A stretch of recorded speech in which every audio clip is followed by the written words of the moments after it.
You're watching BCTV. We're all about Branford.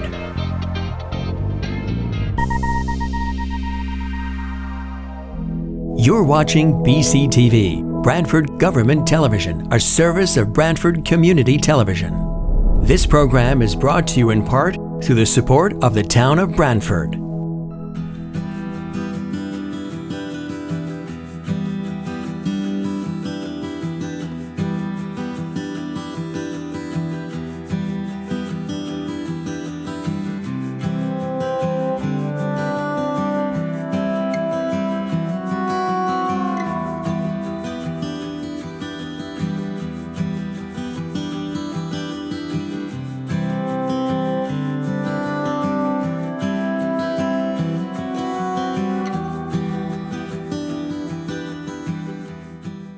Okay, we will call this meeting of the Branford Planning and Zoning Commission to order. It is Thursday, June 18th, 2020.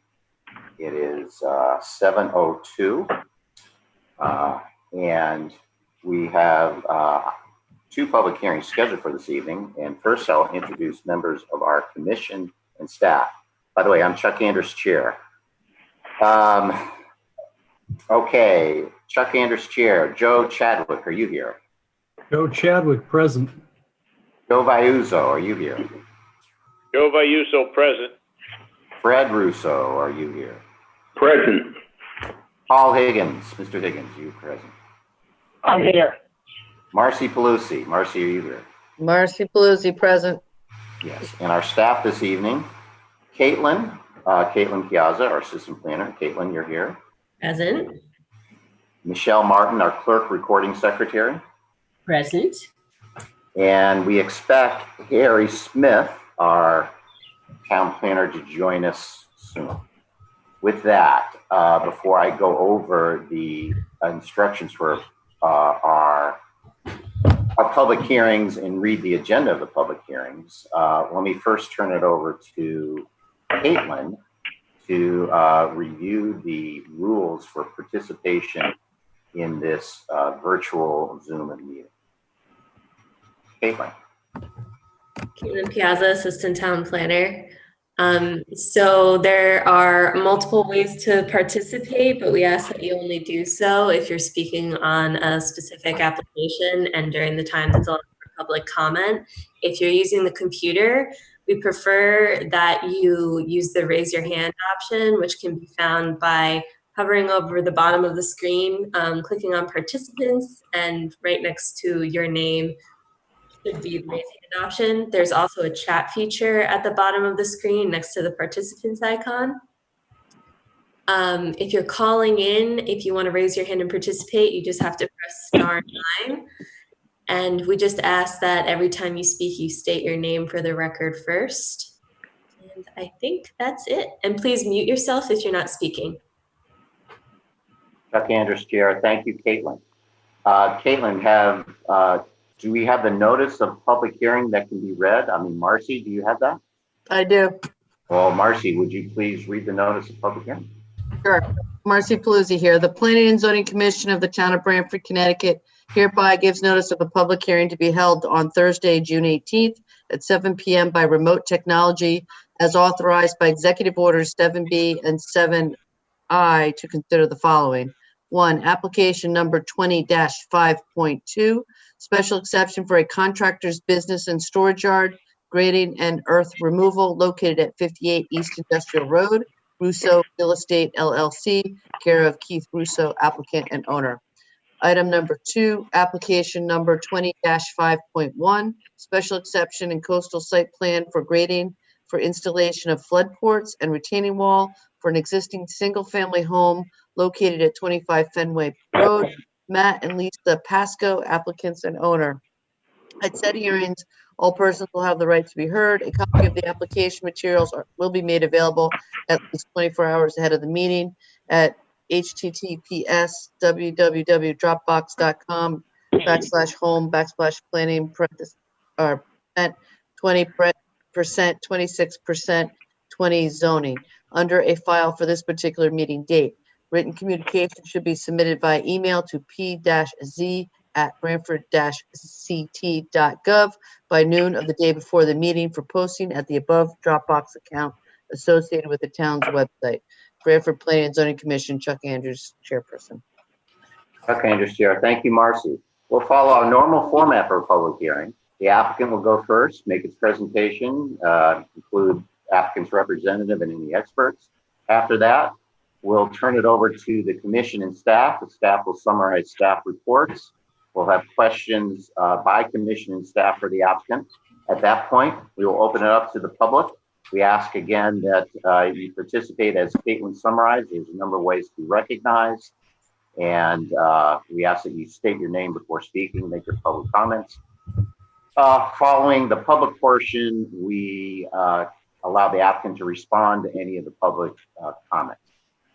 We may or may not continue or close the public hearing depending on how it goes. And with that, we'll move to our first public hearing scheduled on the agenda, and that is Matt and Lisa Pasco, applicant and owner, 25 Fenway Road, special exception and coastal site plan for grading and installation of flood ports and retaining wall for an existing single-family home located at 25 Fenway Road. Is the applicant ready to proceed? I am Jim Preddy, Criscolo Engineering, representing the Pascos. As stated, this is 25 Fenway Road. This is one of those through lots where Fenway is on the front side and Boston Road is on the rear of the property. Actually, it might be helpful, Caitlin, if you could put it up on the screen, it might be helpful.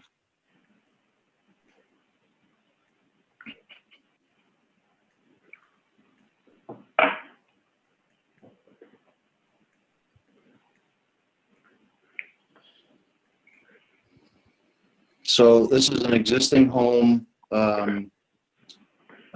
one story with a walkout basement on the back side, on the Boston Road side, which has a garage under. There's a deck on that side of the house that the driveway goes underneath the deck and into the garage door and into the basement of the home. They're going to be doing some renovations on this home. Part of the process is to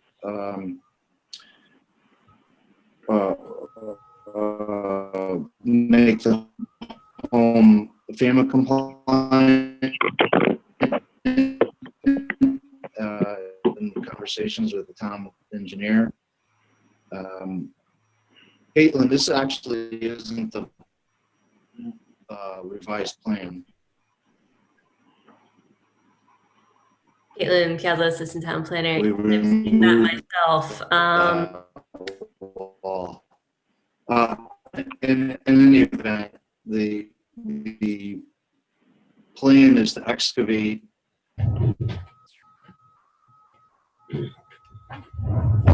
so we're removing some material between the house and the road to lower the grade so that they can put flood ports along the back wall of the house. The entire back wall of the house has to be at the same grade as the outside, so we're lowering it down to match the slab in the basement. And then there has to be a flood port that wraps around the corner on one side. So we are grading that out. It'll basically slope from the slab at 8.7 out to the road, which is at roughly 8. So it'll be a very gentle slope. And they'll be removing about 50 to 60 yards, somewhere in between 50 and 60 yards total. Best I could tell. There you go. That's better. The application stated that there was a retaining wall, and that was the original plan. We've taken the retaining wall out because we could grade it at 3-to-1. And if they decide at some point they would like to put in the landscape retaining wall, as long as they keep it less than 3 feet, they could do that without coming. Process here is that existing stair out, and they're going to be rebuilding stair within the footprint of the deck to make it actually more conforming to setbacks. And basically that's the whole project right now. This is basically the whole project right now is to make the house comply with FEMA regarding flood ports. Chuck Anders, Chair. So are you expanding the house at all or just simply making it FEMA compliant? They will be expanding the house, but within the footprint of the existing house. So it will increase the value and require FEMA compliance, but at this point, none of that requires CAM or special exception. The only special exception we have is for the grade. Right. Chuck Anders, Chair, and there's no variances required for whatever you're expanding. Correct.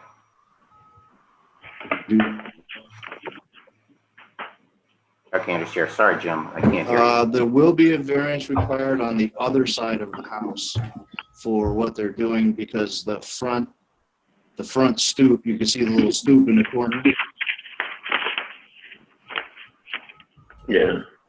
Can you hear me? So as I was saying, Caitlin Piazza, a Assistant little- Town Planner. Jim, try turning off your video. Maybe you'll have a little less lag. okay. Is that better? Okay, so the little stoop in the front of the house on the Fenway side, as part of the building renovations, will get slightly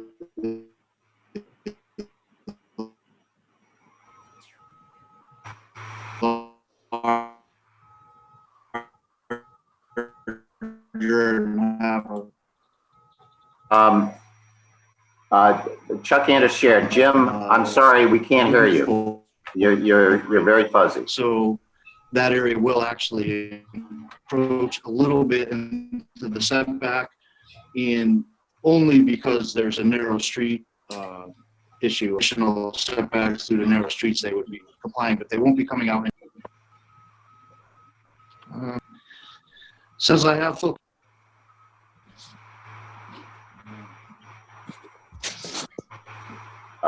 Chuck Anders, Chair. Jim, we've lost you, I think. I'm going to actually try going outside. Okay.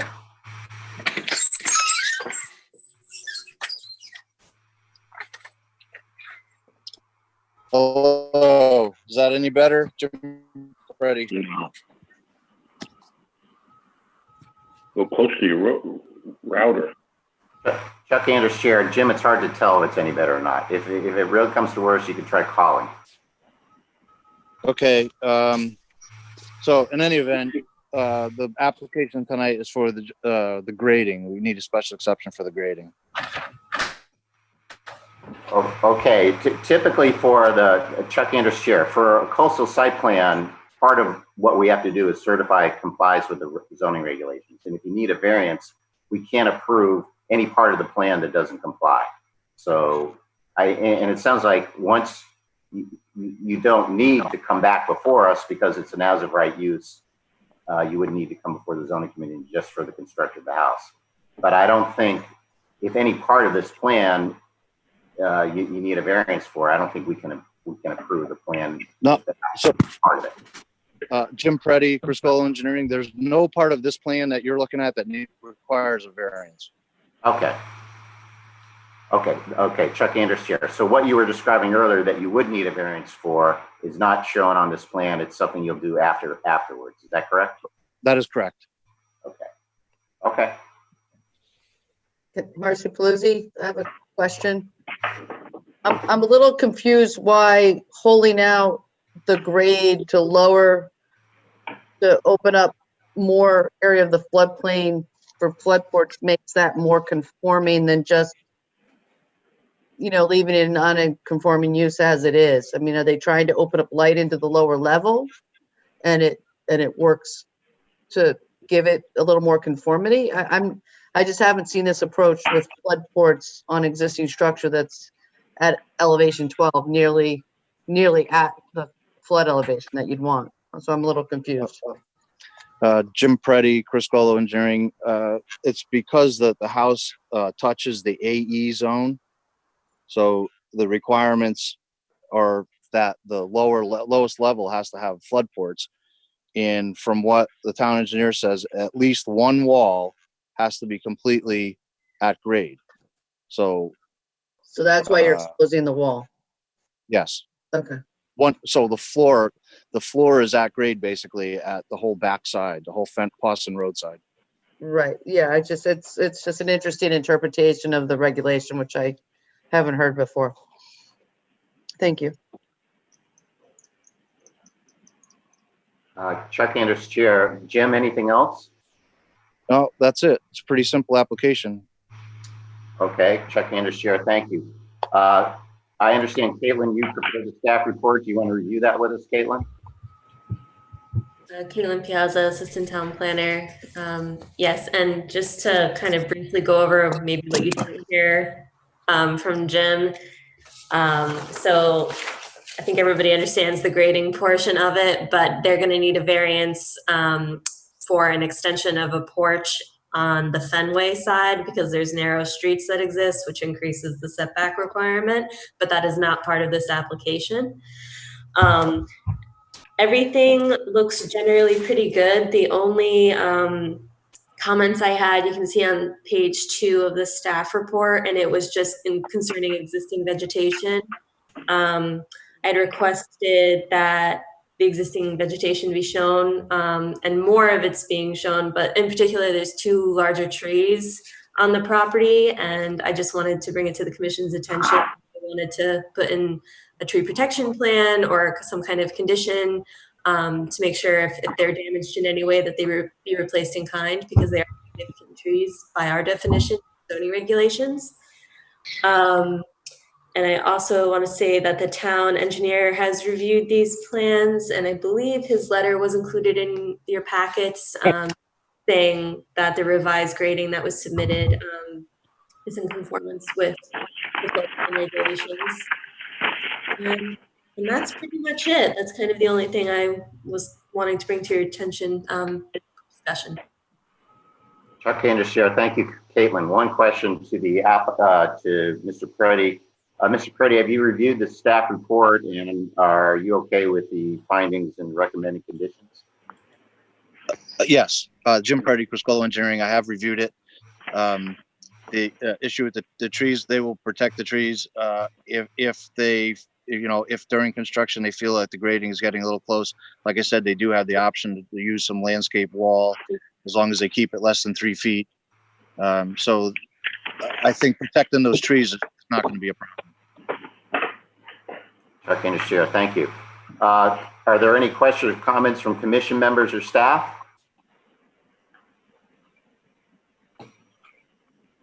Seeing none, let's open it up to the public. Are there any questions or comments from the public? And I'll ask Chuck Anders, Chair, ask Caitlin to facilitate the public comment portion. Caitlin Piazza. I don't see any raised hands, but just as a reminder, if you'd like to participate, oh wait, I think I see Douglas. There, yeah, okay. Okay, I'm unmuting Doug Sheridan. Yeah, can you hear me? Yes. Wonderful. Okay, thank you. Actually, just to the point that you just made, the existing trees, can you define where those are? Sorry, I couldn't find them on the map. Are they east-west of the proposed? So, excuse me, Douglas Sheridan. I own 29 Fenway, 33 Fenway, 25 Fenway right now. Caitlin Piazza. The trees are located on the Pawson side, so the north east corner of the property. North. Photos, if that's helpful, if the commissioners were interested.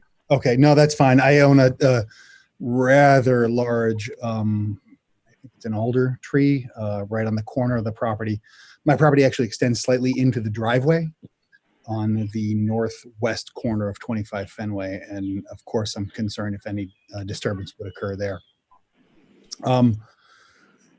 As to the proposal that's being discussed right now, I actually don't really have any concerns. However, as was mentioned, there's going to be a variance required on the south side for the porch.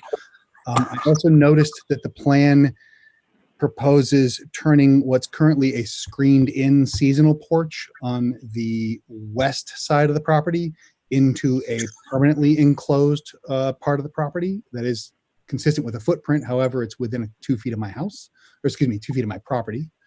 And as I went to this Planning and Zoning Commission 5 years ago to extend and put in a screened-in porch on my property, one of the contingencies was that I would never turn into a permanently enclosed part of the property. So just wanted to make sure that the commission was in line with what that means and consistency within the neighborhood. Chuck Anders, Chair. Thank you, Mr. Sheridan. Are there any other comments from the public? Caitlin Piazza, I'm going to unmute Matt Pasco.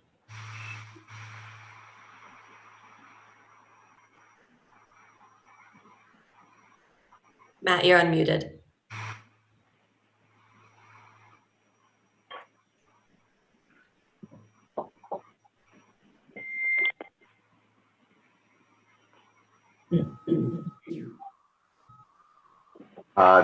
Chuck Anders, Chair. Mr. Pasco, do you have any comments?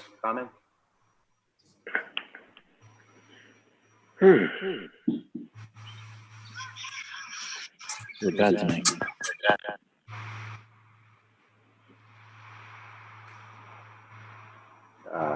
Chuck Anders, Chair. It looks like Mr. Pasco is muted. I'm hearing a little feedback from myself talking, and I don't see anyone else in the chat. Is there anyone else who wishes to comment?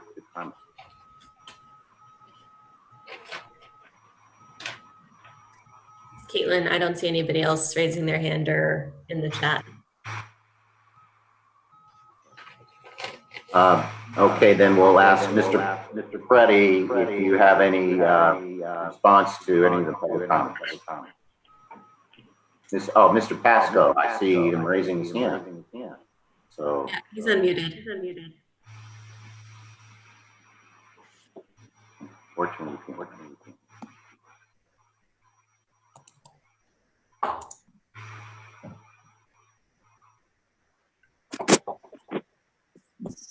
Harry Smith, town planner. It might be an issue on his part. Maybe Mr. Pasco, if you could type something into the chat. We cannot hear you.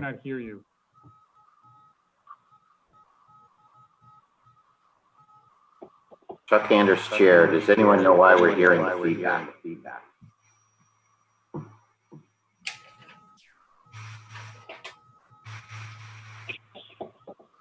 This is Caitlin. No, I don't know why, but I'm also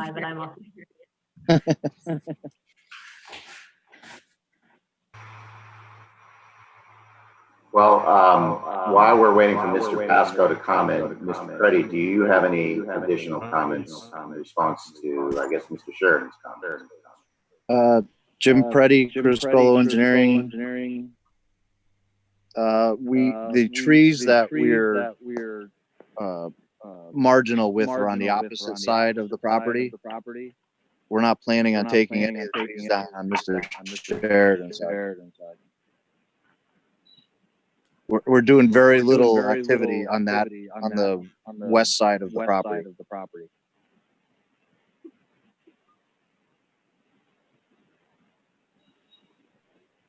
Chuck Anders, Chair. I see Mr. Pasco raising his hand. Yeah, also, Mr. Andrew Pasco is requesting he be unmuted. Yeah, this is Matt Pasco. I'm not sure if it's working enough. We can hear you somewhat, Mr. Pasco. Harry Smith. Okay, great. Sorry about that. My experiencing technical difficulties. I just wanted to address the question of the porch.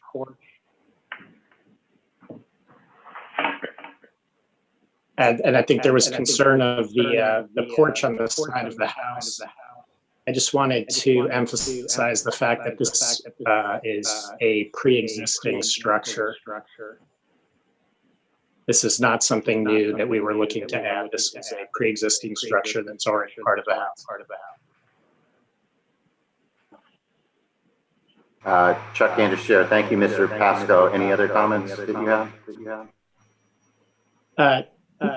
No other comments other than what Jim Preddy had already emphasized. The fact that this was what we're doing tonight is completely separate from the variance issue that we were going to be pursuing at a later date. Chuck Anderson, thank you. Are there other public comments? Was Caitlin, was there Mr. Andrew Pasco, another Pasco would like to speak?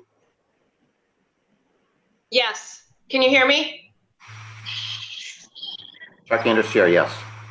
This is actually Lisa Pasco, Matt's wife. I just wanted to also emphasize that we are looking to keep the structure, the property, everything as modest as possible. We want to keep as many trees as possible. We are simply looking to make the space a little bit more livable, as it is currently 900 square feet.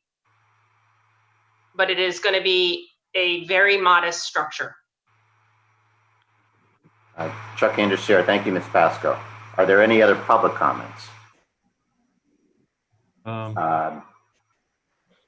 Seeing none. Mr. Preddy, did you have any further comments?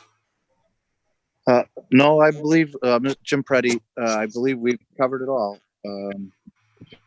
Any other questions from the committee? Great. Chuck Anderson, thank you, Mr. Preddy. Are there other questions or comments from commission members and staff?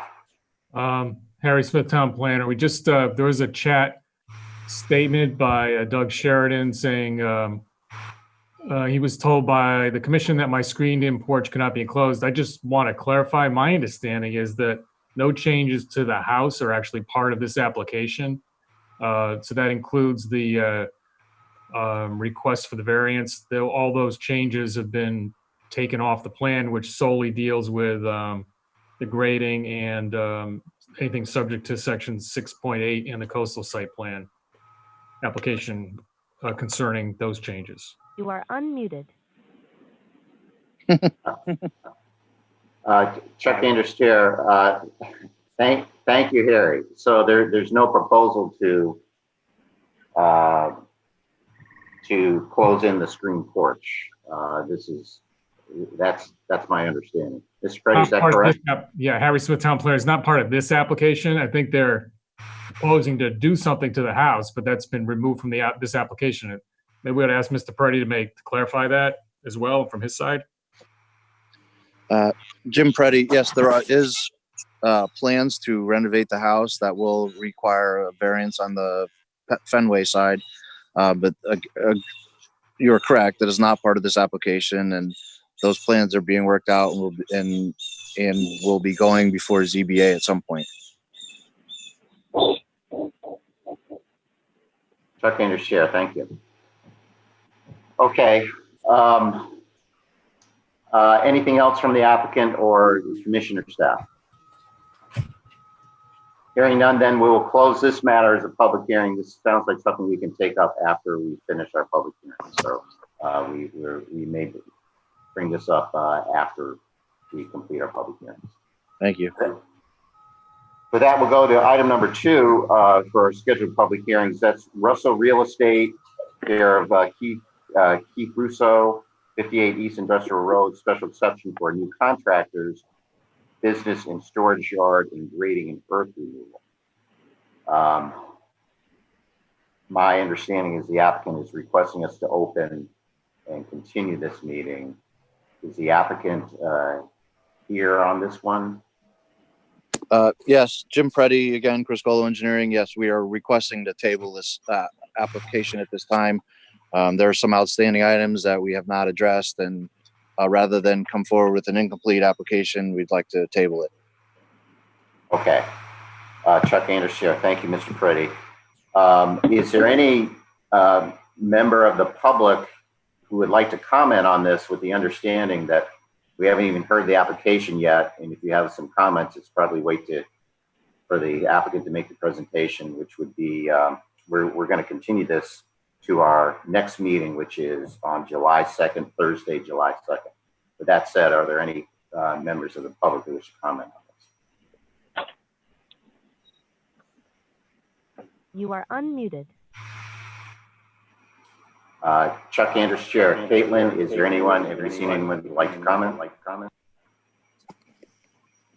Caitlin Piazza, Assistant Town Planner. I don't see any hands raised. As a side note, I think the feedback issue is when I unmute Joe Vayuso. So just an FYI. Chuck Anderson, Joe Vayuso's fault. Okay, not surprised. What can I say? Okay, so then we will continue item number 2 as our public hearing to our July 2nd, Thursday, July 2nd meeting. That'll be another scheduled Zoom meeting. So with that, we are completed with our scheduled public hearings. So let's bring up item number 1 again, which is the 25 Fenway Road Special Exception Coastal Site Plan for grading. And open it up for commission members. First, we need to figure out, I know John Lust is not here tonight, so does the staff know whose turn? Is it Fred or Paul who will be sitting in on this one? Harry Smith, Town Planner. I believe it is Paul. That may be incorrect, so I defer to Mr. Russo or Mr. Higgins, but I believe Paul is up next. This is Paul Higgins, Commissioner. I did vote last week on the garage issue on Main Street, taking Chuck's place on that particular vote. So I'm it's either Fred or me, but I was the last one to vote on that. Although I think Fred voted on that as well. I also voted on it too, Paul. Yeah. Again, Harry Smith, Town Planner. I think technically then, I believe Fred, you were sitting in for Joe Vayuso, and I believe he recused himself first. So I think technically, unmuted. Paul, you probably came in last on the application. I think it's Paul's turn. I think you're up, Fred. I think it's you. Oh, okay. Right. I'll take it. Okay. Okay, then the members voting will be, assuming we get to a vote on this, it'll be Fred sitting in for John, and then the regular members, Joe Chadwick, Joe Vayuso, and Marcy, and myself. Okay, so we'll open up for discussion. Seems like fairly straightforward application. There were some landscaping issues. There's concern about the porch, but frankly, that's not a proposal to expand it. And I frankly, I don't know whether he can or can't, and if he needs to get a permit for it, then anyway, it's not before us. And then it sounds like the variance issue, we're approving this without the expansion that it would need for the variance. So that they'll handle that independently, but otherwise it seems fairly straightforward in terms of protecting coastal resources and so forth. Other comments from commission members or staff? You are unmuted.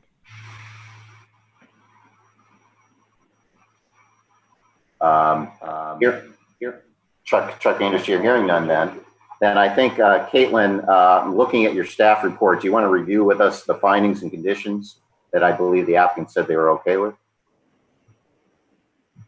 Caitlin here. Sure. So in the staff report, there are 3 separate findings. The first being that subject to the compliance with the conditions below, that the proposed property is consistent with special exception criteria. And it is also found to be consistent with the goals and policies of the Coastal Area Management Act, and incorporates any conditions and modifications necessary to mitigate adverse impacts. The third is compliance with section 6. Actually, the third is not applicable anymore. It had to do with landscaping, so we can remove that. And then I have 5 conditions. The first being that upon completion of any earthwork, an as-built drawing prepared by a Connecticut licensed surveyor will be submitted and approved by the town engineer. Second is prior to construction, all erosion control measures will be put into place to the satisfaction of the zoning enforcement officer and maintained throughout the project. Third is that prior to the issuance of a zoning permit or authorization for the issuance of a building permit, the following should be incorporated. And A is that both significant trees on the property should be identified in the site plan along with the preservation and tree protection measures. That stormwater drainage improvements and any plans and calculations required by the town engineer to eliminate any post-development increase in the stormwater runoff from the site due to an increase of impervious surface associated with structures, including parking, that are demonstrated to the satisfaction of the town engineer, and provide a written response and corresponding site plan amendments in response to any outstanding concerns raised by the town engineer. 4, that damage to any significant tree shall be repaired by a Connecticut licensed arborist. And 5, any significant tree marked for preservation that is removed or damaged beyond satisfactory repair should be replaced with a sufficient number of the same or similar species. And that's it. Chuck Anders, Chair. Thank you, Caitlin. And just for the record, Caitlin, you were just reviewing the proposed findings and conditions that you mailed to us, so we also have a written copy of these. So with that, any questions or comments from anyone? If not, then does someone want to make a motion to approve this coastal site plan and special assessment application with the findings and conditions just reviewed by Caitlin? And again, we're deleting finding number 3, but otherwise it's as written in the staff memo of June 18, 2020. I make a motion to approve as presented. Okay, there's a motion, Chuck Anders, Chair, motion made by Marcy, and there's a second by Fred. Any further discussion? All those in favor, and we'll do a roll call. So Joe Chadwick, how are you vote? Joe Chadwick approves. Joe Vayuzo, how do you vote? Joe Vayuzo approve. Fred Russo, how do you vote? Approve. Marcy, how do you vote? Marcy approves. And Chuck Anders, I also vote to approve. So the motion is approved and the applications are approved. So thank you. So that brings us then to minutes. We have minutes from our April 2nd meeting first. And Harry, you had wanted to revise those, and I know they were sent out in our packet. Had you added, I assume the ones that you sent to us had been revised, and you think they're okay? Harry Smith, town planner, yes, I finally had a chance to go over them and revise them, so they are fine as far as I'm concerned.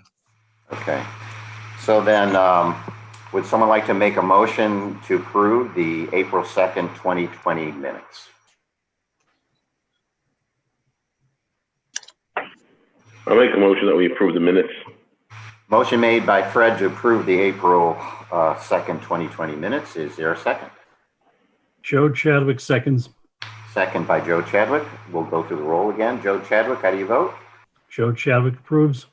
Joe Vayuzo. Joe Vayuzo approve. Fred Russo. Fred Russo approves. Marcy. Marcy approves. Chuck Anders, I also approve. Okay, so the April 2nd minutes are approved. Now we also have the June 4th minutes. Those are also sent out. And if you've had a chance to review those, does someone want to make an appropriate motion? You are unmuted. Joe Vayuzo approves the minutes of the June 4th meeting. Okay. Motion made by Joe to approve the minutes of the June 4th meeting. Is there a second? Joe Chadwick seconds. Second by Joe. Further discussion? All in favor? Joe Chadwick, are you in favor? Joe Chadwick in the affirmative. You are unmuted. Joe Vayuso? Joe? Joe Vayuso approves. Fred Russo? Fred Russo approves. Marcy? Marcy approves. Chuck Andrus, Chair, also approves, so the June 4th minutes are adopted. Correspondence. Gary, what do we have for correspondence? Harry Smith, Town Planner again. We have a notification from the Connecticut Siting Council regarding some upgrades and equipment swap outs for a telecommunications facility, aka cell tower, at 150 North Main Street. We also have a letter which was forwarded to the entire commission electronically by Michelle Martin, co-signed by a number of individuals, starting with Shirley McCarthy, Gary Zielinski, who is the town's highway supervisor and currently also the tree warden and a member of the Community Forest Commission, signed it. I should note that Shirley McCarthy signed it as a member of the Community Forest Commission and the Clean Energy Committee. It was also signed by Peter Henschel, member of the RTM and a member of the Coastal Vulnerability Committee. A gentleman named Patrick Sweeney, who is a member of the Community Forest and the Conservation and Environment Commissions. Bill Horn, a member of the Sustainability and Clean Energy Committees. Nancy Mancini, a member of the Community Forest Commission. And also Dan Fitzgerald, a member of the Community Forest and Conservation Environment Commissions. Just to briefly summarize it, the letter expresses proposals that they would like to see possible changes in terms of two areas of concerns. One is protection of biodiversity in our ecosystem. One is enhancement of the landscape regulations for projects requiring site plan approval. The letter recites the extent of the species extermination currently underway for the past several decades in terms of plants and animals, and talks about things that can be done and things that, notes a couple of things that have been done by governments in other areas, including the state of Minnesota, offering to pay homeowners to replace lawns with bee-friendly wildflowers, noting that Illinois has outlawed several landscaping plants that are invasive. I would note as a sidebar that Connecticut does not allow invasives. And landscape architects in Connecticut, I believe, are forbidden by law from proposing invasives in their plant designs, but I'll defer to Marcy about that. And also notes that our Public Works Department has spent a lot of time clearing invasive species out of our town parks and paths, and proposing to submit revised updated section 6.3, which is landscaping of the zoning regulations, and cite several references in the letter. So that is the communication, and I was in contact with Ms. McCarthy and suggested that she start discussions with the commission through such a letter as we have right here. So I think this is only the first step in looking at some of the issues that are raised in the letter, and going out from here could involve, I'd be happy to reach out to the folks that have signed the letter and discuss the next steps forward, or take a quick look at the proposed changes to the regulations. Could do that with any, several members of the commission. If anybody else was interested in working on this with me, I'd be happy to do that. Chuck Andrews, Chair. Thank you, Harry. Yeah, it sounds so the bottom line is from our point of view, the possible amendments to the regulations regarding landscaping sounds like a noble, certainly worthwhile thinking about. And yeah, it makes sense to have to Harry. Why don't you reach out to them and take a look at that? And are there others? It comes to mind, but Marcy, I don't know if you you're sort of landscaping and have a keen eye on this stuff. Do you want to be? I'm getting more involved with Harry and looking at stuff, so that would be great. Yeah. And I don't know if anyone else. I'm not. I don't claim to be the landscape person, but if anyone else would like to, I think you can get in touch with Harry. You are unmuted.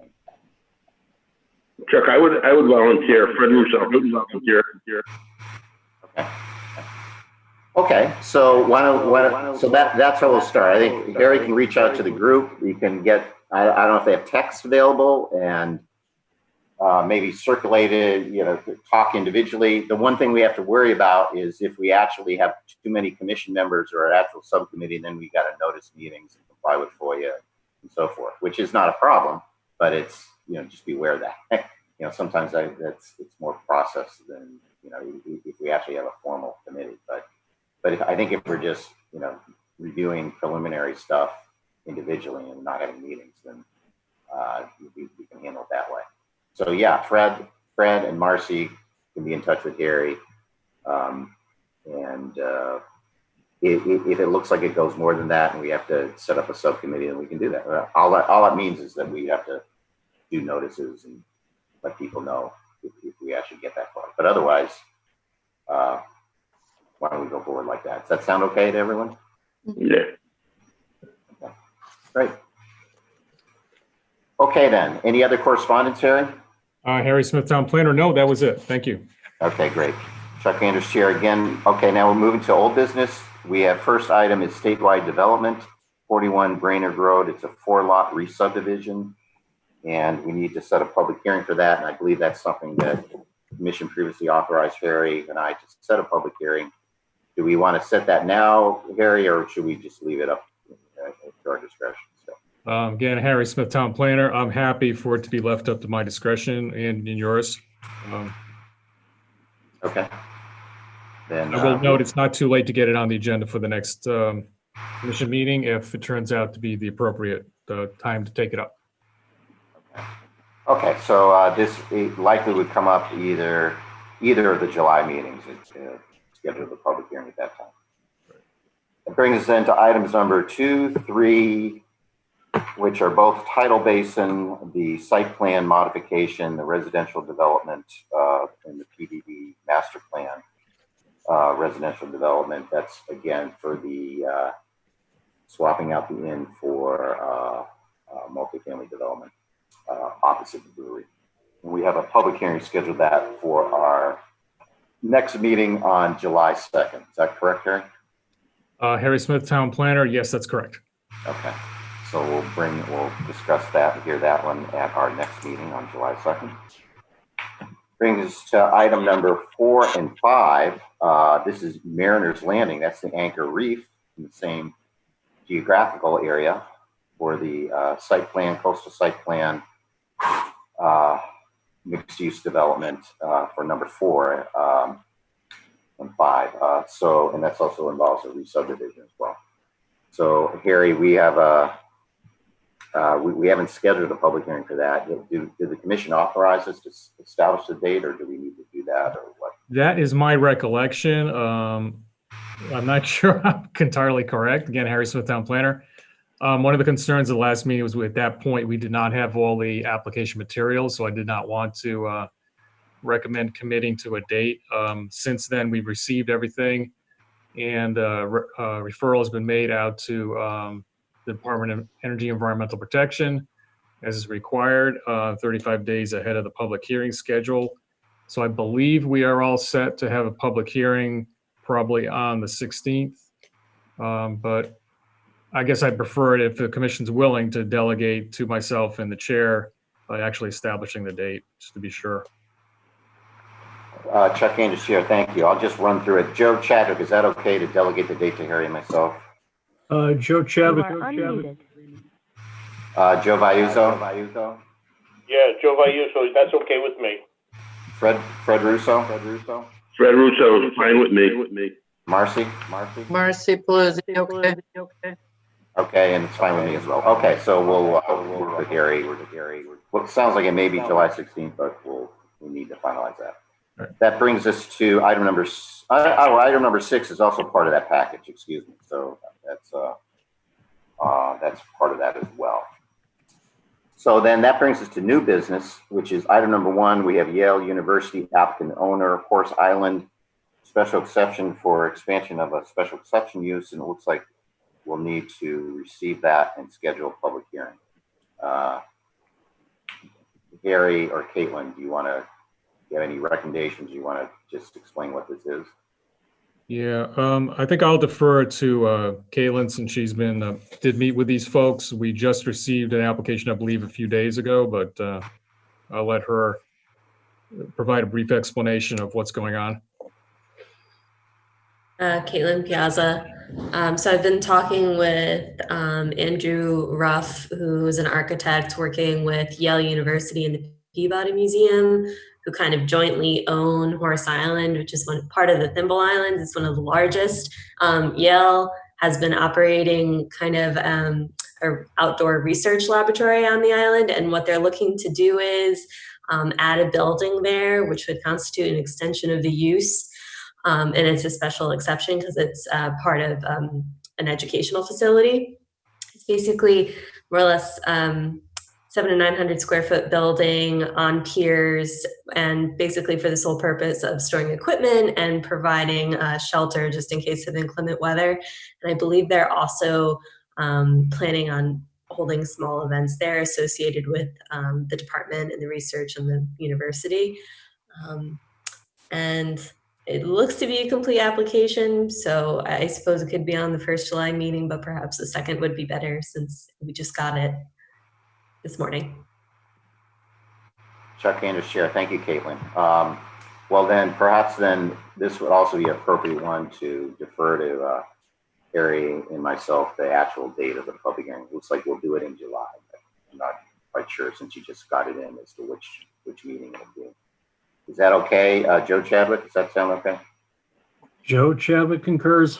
Joe Vayuso, is that okay? Yes, Joe Vayuso, yes, agree. Fred Russo, is that okay? Fred Russo agrees. Marcy, is that okay? Marcy agrees. Okay, great. So we'll schedule the public hearing when it appears to be ready, likely in July. That brings us into other business. The first one is item number 1, discussion interpretations of 7.12B of the zoning regulations. Is Mr. Credo here? Harry Smith, Town Planner. No, he is not online. I know he and I did talk about this meeting being the meeting at which the discussion would occur. It's possible one of us dropped the ball in finalizing that date. So I apologize if it was me publicly, I suppose.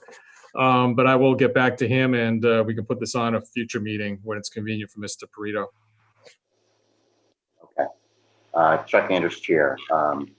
That's fine. I did look at this issue and spoke briefly with Harry. Just so the issue has to do with the interpretation of regulations. Just so no one's surprised, you can give Jim Perito that my take on this thing is that this involves the self-storage facility as you go up on West Main Street, as you go up the hill towards McDonald's on the right-hand side, which we approved, I think, initially in 2002 or so. The regulations at that time said that no self-storage facility shall exceed 5 acres in size. And this site is actually almost 11 acres. But the language at that time said the facility can't exceed the 5 acres in size. When we amended the regulations in 2012, we changed the language. So what we now have, we have an area and bulk requirements, and has a maximum site area that we have as 5 acres for single story and multi-story. To my mind, that's a change, that's a substantive change. That when you say the size of the facility is one thing, but the text has been changed to say the site area. When we use the word site area in the regulations, referring to basically the lot size.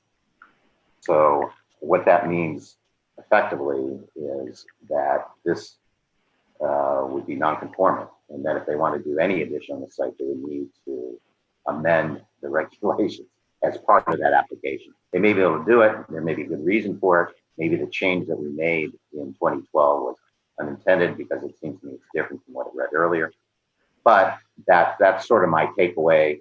Again, Mr. Perito isn't here, but that was just when I tried to get a sense of what his letter was, and I looked at the text of the regulation, looked at how it read at the time, when we approved it back in 2002 and the various amendments that came up since then. That was sort of my conclusion.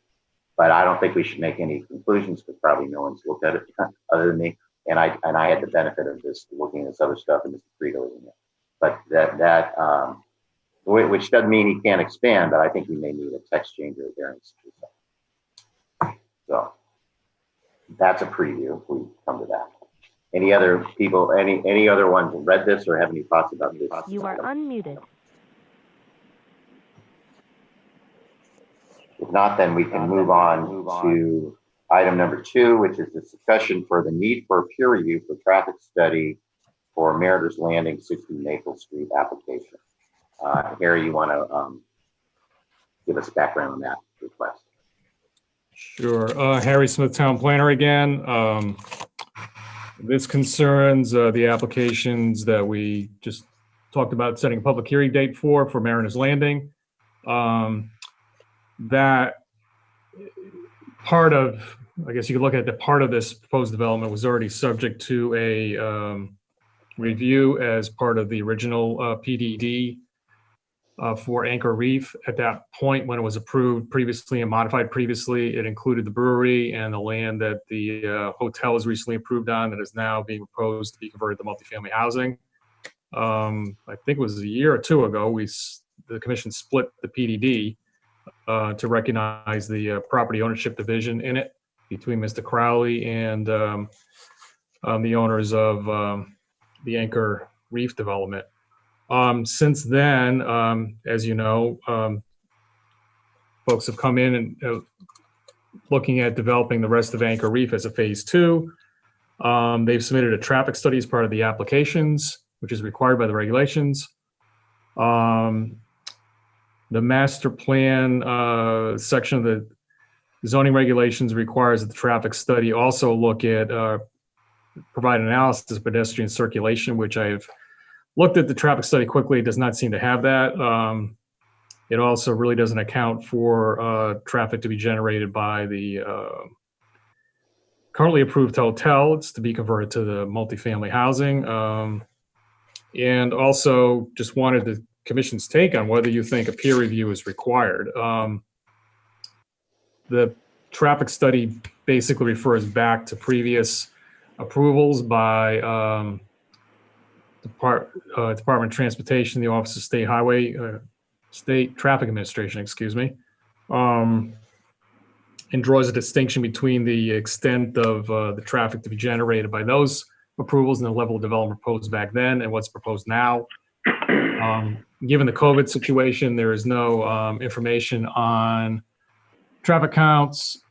Also, I don't think there's anything in it that I saw using software estimates of likely background growth and that kind of thing. So, the commission does not always do that. I think you did do a peer review with the Atlantic Wharf development, but that was a brand new development. So I just wanted to bring this to your attention and let you know that you have the opportunity to request the one be done and to ask the applicant to pay for it per the town ordinances. Chuck Anders, Chair. So that's the gist of it, that we have authority to request a peer review. And if we want to do that, we should do it now rather than spring it at the public hearing. From my review of this, I know I read what they said. The issue is typically when we look at traffic studies for issues of diminutions of levels of service and so forth, and I didn't see that this would it would make that much difference. I do agree. I remember when the original development came through, when we made them redo the entire roadway. I don't know if you remember, the road used to go right by the railroad track. It was interesting. And we sort of, at that time, we anticipated a bigger development. We had a hotel as part of that. And that's what their point is that it was designed for a level of development that is less than actually it's the way it is built out. That's probably accurate. That said, Gary, I think you had mentioned that have we done any studies that mention traffic calming, or, you know, when we did the TOD study or something like that? Can you? Yes. Harry Smith, Town Planner, I should have mentioned that. In the TOD study, which is part of the Plan of Conservation Development, there is a recommendation that traffic calming be explored to essentially mitigate cut through traffic on some of the residential streets adjacent in part of the TOD study area, and to try to promote pedestrian safety and connectivity. So if the commission's in agreement, I could request that the applicant look at revising the traffic study to address some of the things I mentioned, as well as traffic calming. Chuck Anders, Jerry, I would be agreeable to that. Again, I don't know if we need a peer review of that, but I would like their experts to look at those issues, have us look at pedestrian stuff and traffic calming, crosswalks, things like that. I think that those are more of the issues than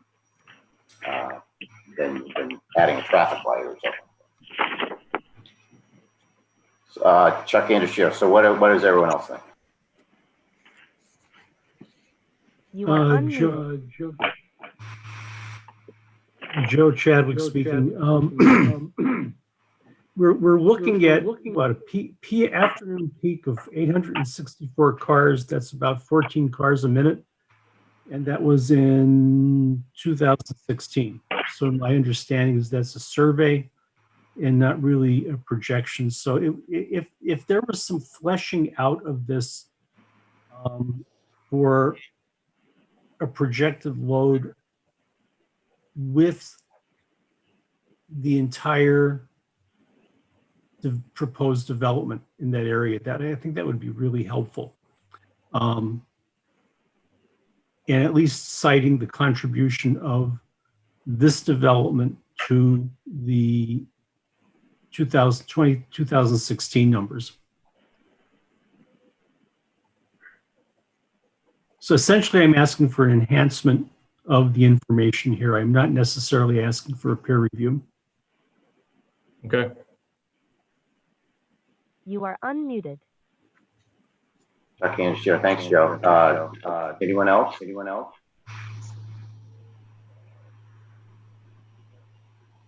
I would agree with Joe. Fred Russo. I agree with Joe.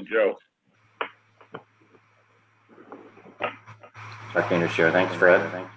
Joe Vayuso, I'm sort of concerned about the added traffic that's going to be applied there, because I think the activity there is a lot more than I expected, especially with the brewery being as busy as they are.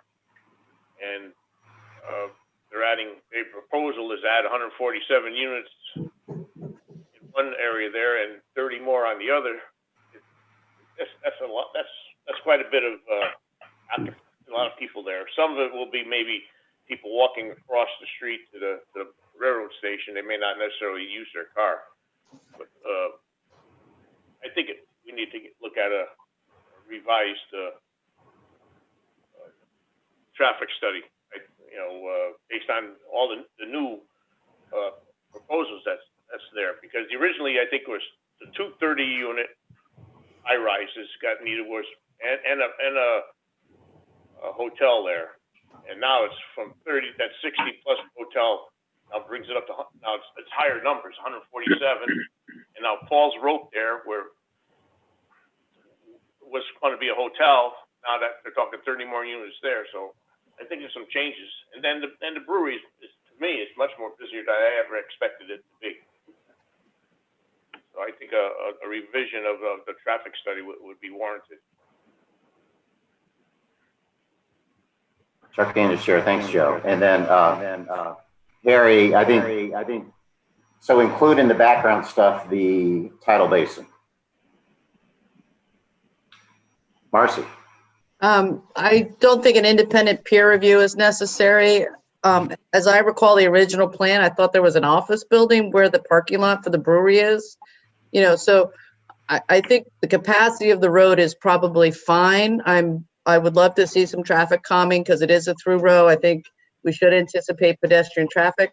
but I don't think that the burden of necessarily of the traffic updates should be on just the apartment building developer, but also for the other wire around the corner, because I'm actually more concerned about traffic coming around the corner by the brewery and that apartment building, just from sight lines and that kind of thing, than I am about traffic getting around of the 144 development complex. So, I don't think that that we need to be burdening one and not the other, but that it should be a shared expense. I'm not sure how to accomplish that, but updates should be shared by both for that road.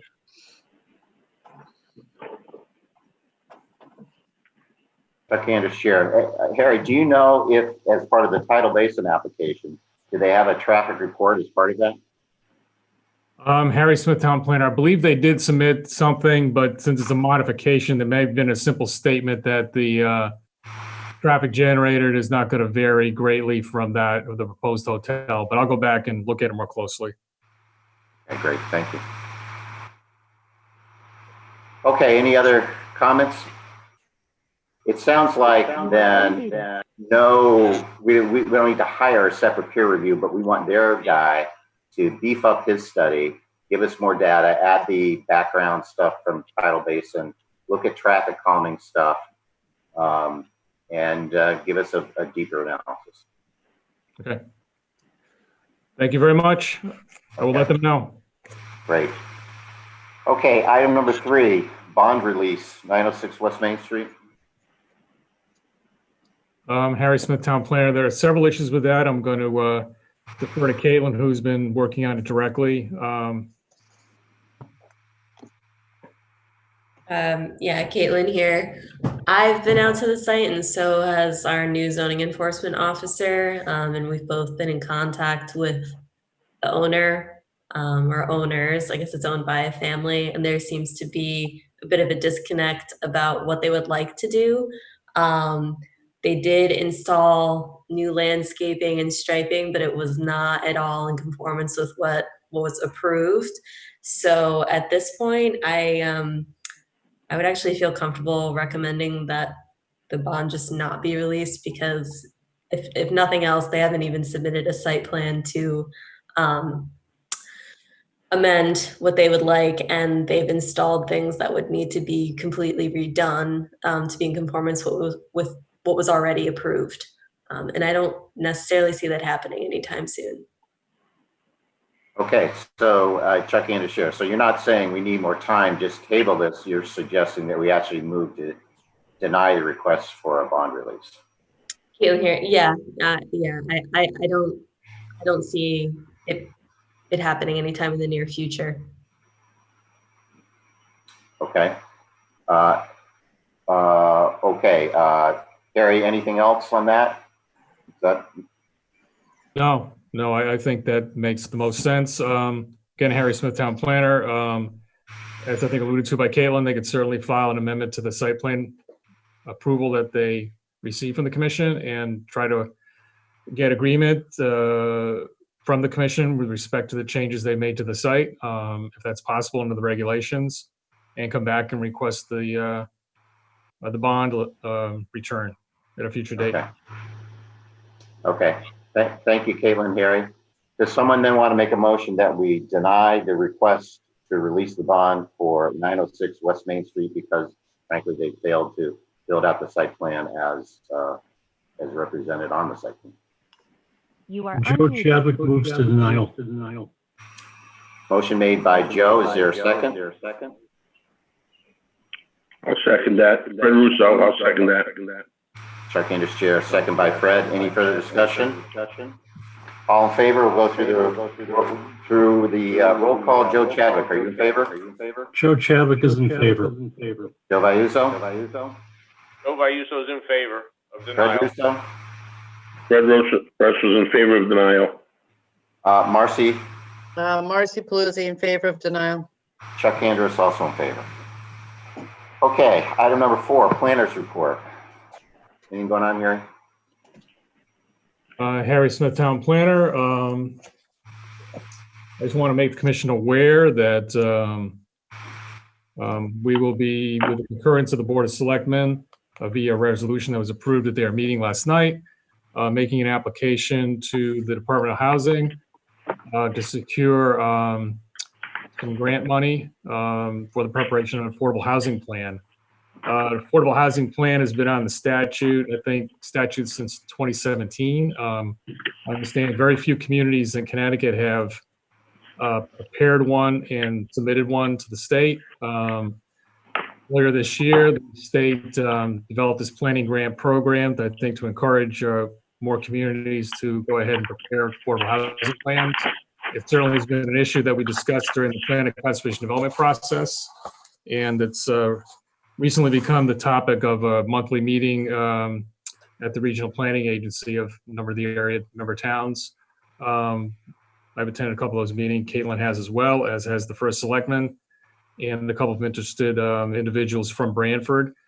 So I'm hoping that this will be successful in getting the grant, will give us an opportunity to start the plan development and to get out there and do some public community engagement about the issue. I'm also looking to augment the possible grant money, which is $15,000, which isn't a whole lot, with other funds from other sources. So I will keep you posted about all of that. And I think it would certainly be beneficial if a member or two of the commission wanted to participate in the study in terms of being on a steering committee or something along those lines. So we could talk about that further at a future meeting.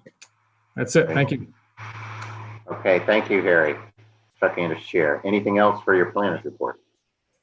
No, not right now. Thank you. Oh, okay. Okay, anything, anyone? Oh, excuse me. No, never mind. Sorry. Okay.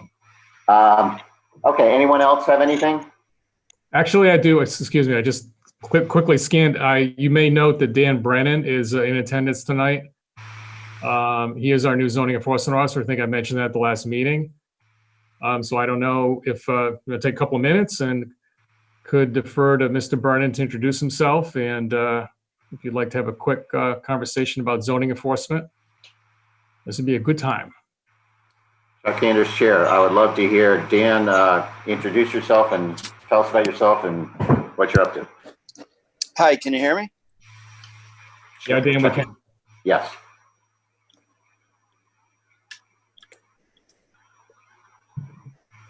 I'm sorry, can you hear me? Yes. Hi, I'm Dan Brennan.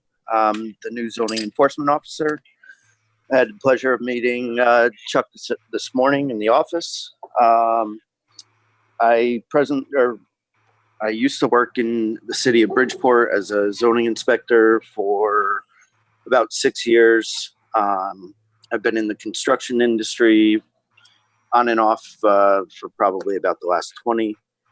I'm pretty new to Branford, still trying to figure out my way around, but it's a beautiful town and happy to be here. Chuck Anders, Chair. Thanks, Dan. And so you've been on the job, what, 2 weeks or a month or what, just a couple of weeks? Yeah, just about 3 weeks now. Okay. Yeah, crazy time to start a new job, but hey. Yeah, definitely not the norm. Yeah, great. Well, if you have any questions about interpreting regulations, past precedent, that sort of stuff, we're here to give you guidance. Great, thank you. I appreciate it. Great. Okay, Chuck Anders, Chair. Anything else from Harry or commission members or Caitlin or anything? If not, then someone want to make a motion to adjourn? You are unmuted. A motion to adjourn made by Joe. Is there a second? Second by Joe Chadwick. Second by Joe Chadwick. Okay, Joe Chadwick, are you in favor? In favor, Joe Chadwick. Joe Vayuzo, are you in favor? Joe Vayuso in favor. Fred, are you in favor? Fred. Muted. Fred must be eating. I can't see his mouth. No. Right. Okay. Fred's in favor. Okay. Marcy. Marcy Paluzzi in favor.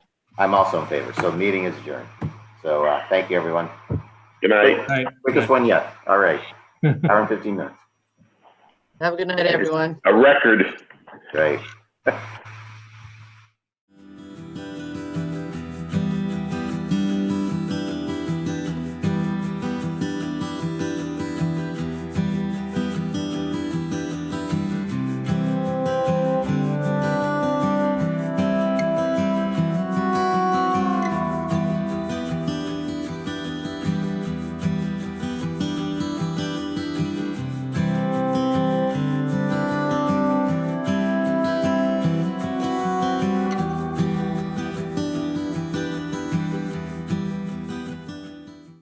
This program was brought to you in part through the support of the Town of Branford.